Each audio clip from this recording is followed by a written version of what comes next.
2023 na kung saan sa ngayon ay patuloy pa rin po natin na binabantayan ang LPA na nasa silangang bahagi po ng ating bansa. Mababa naman po ang tsansa nito na maging bagyo for the next 2 to 3 days. Amihan pa rin ang hangin na umiihip dito po sa ating bansa,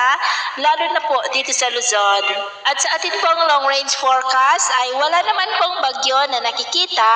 at tatawid po dito sa ating bansa hanggang sa matapos ang buwan na ito o kaya po ay hanggang sa susunod na 2 linggo, pero may namamataan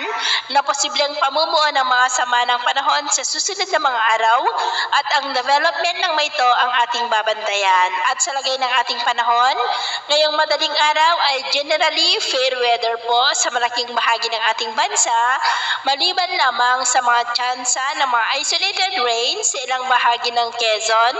ilang bahagi ng Bicol Region, Romblon, Northern Palawan, Southern Samar, ilang bahagi ng Cebu, Iloilo, Guimaras, Bacolod, Dumaguete, Surigao del Norte, Bislig at ilang bahagi po ng Davao Oriental. At mamaya ay sisikat po ang araw sa malaking bahagi ng ating bansa, pero dahil sa pag-iral ng shear line ay maulap po ang kalangitan na may mga pulupulong pag-ulan sa ilang bahagi po ng Bicol Region, Quezon, Eastern Visayas, maging po dyan sa may Surigao del Norte. At mamayang hapon, mas mataas muli ang tsansa ng maulap na kalangitan na may mga pulupulong pag-ulan sa ilang bahagi ng ating bansa. Kaya kung lalabas tayo sa ating mga tahanan,